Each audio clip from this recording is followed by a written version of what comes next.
दोस्तों, जब आदमी ना कभी जीवन में संघर्ष करते करते जब एक शिखर पर पहुंचता है ना, जब शिखर पर पहुंचता है उसको अहंकार हो जाता है।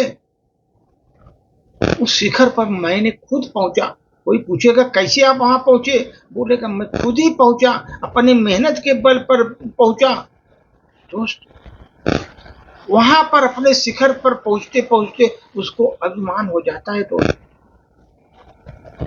और अभिमान हो गया पतन भी चालू हो जाता है। पतन भी चालू हो जाता है। एक बार, क्या कहानी छोटी सी बता रहा हूं। एक बार एक कागज का टुकड़ा हवा का झोंका आया, उड़ा, पहाड़ी के चोटी पर गया, पहुंच गया। इतने ऊंचे पहाड़ी के चोटी पर जब कागज का टुकड़ा पहुंचा, वहां पर लोगों ने पूछा तुम इतनी ऊंचाई पर कैसे आ गए। उसने बोला मैं अपने दम पर आया हूं। अच्छा, अपने दम पर आया, उसको अभिमान हो गया दोस्त। कुछ घंटों के बाद ऐसा तूफान आया, फिर वो कागज का टुकड़ा नीचे जाकर के सतह पर, पहाड़ी के सतह पर नाली में गिर गया। उसका अस्तित्व समाप्त हो गया। अहंकार, ऊंचाई पर पहुंचने के बाद अहंकार होता है। एक बार की बात है, हमारे जीवन की डोर जो बंधी होती है ना, जीवन की डोर आप सोच लो, जब आप आगे बढ़ते हो आपके पीछे कोई डोर होती है ऊंचाई पर उड़ाने के लिए। आपने कभी पतंग उड़ाया है ना, एक डोर होती है, और डोर को खींचने वाला कैसे आगे पीछे करना है, वो जो डोर पतंग उड़ाता है उसको मालूम है दोस्त, कितनी ऊंचाई पर पतंग जाएगी, ये जो पतंग उड़ाने वाले को मालूम है। और वो डोर जब तक बंधी है पतंग उड़ती जाती रहती है, उड़ती जाती है। उस ऊंचाई पर जब पतंग पहुंची,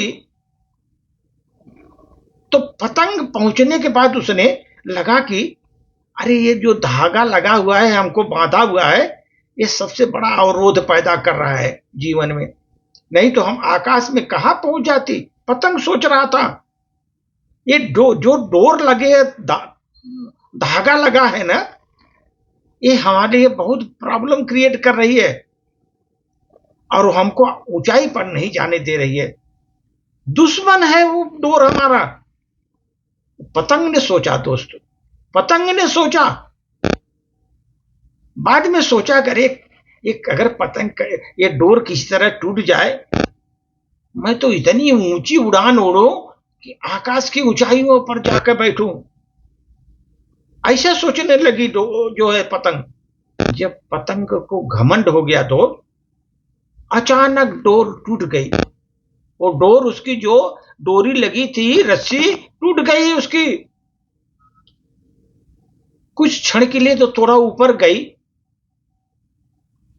लेकिन फिर हवा के थपेड़े इस तरफ पड़े, ऐसे थपेड़े पड़े हवा के, इधर उधर भटकने लगी। वो भटकने लगी अपने जीवन में, और भटकते भटकते थोड़ी देर के बाद जमीन पर आके गिरी दोस्त। वो पतंग जमीन पर आके गिरी। जब पतंग जमीन पर आके गिरी, तब उसको दिमाग में समझ में आया कि ये जो डोर लगी हुई थी हमारे लिए बंधन नहीं थी। जो हमें लग रहा था कि हमको रोक रही है, ये बंधन हमें रोकते हुए दिखाई दे रहे थे मुझे, लेकिन वही डोर हमको संभाले भी हो रही थी। जो बंधन बना था हमारे लिए, वो हमारे लिए संभालती भी थी। और तब समझ में आया पतंग को हमको संभाले हुई थी, हम ऊंचाई पर जा रहे थे, संभाले हुई थी डोर, वो संभाल कर रखी हुई थी डोर पतंग के। तब उसको बाद में समझ में आया जब नीचे जमीन पर गिरी पतंग। तब दोस्त, इसी तरह हमारे जीवन में भी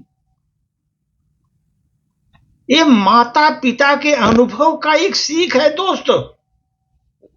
उन्हें बड़े बड़े अनुभव प्राप्त किए जीवन में, कठिनाइयों का, संघर्षों का सामना करते करते बहुत अनुभव हुआ। कितनी बार गिरे, उठे, संघर्षशील बने रहे और आगे बढ़े, उनको अनुभव हो जाता है दोस्त। अनुभव और अपने साथ बधे, साथ में अपने अनुभव लेकर के, वो जीवन में हमारे बंधन नहीं होते, माता पिता बंधन नहीं होते, वो हमारे जीवन की डोर होते हैं जो ऊंचाई पर पहुंचाते हैं। अगर वही बंधन अगर टूट गया दोस्त, पतंग नीचे आ जाती है। वो हम लोगों के लिए डोर होते हैं, उनकी जो इतने सालों का जो अनुभव है ना, अनुभवशीलता हमारे लिए मार्ग प्रशस्त करती है, मार्गदर्शक का काम करती है, और आगे वो दोस्त हम आगे बढ़ने में हमको मदद करती है। ये ध्यान रखो, अनुभवशीलता। इसलिए कभी भी आपको गलत रास्ते पर नहीं जाने देंगे माता पिता। आपके जो अनुभवशील है वो सही राह बताएंगे, आपको रास्ता, सच्ची राह दिखाएंगे, मार्गदर्शन करेंगे।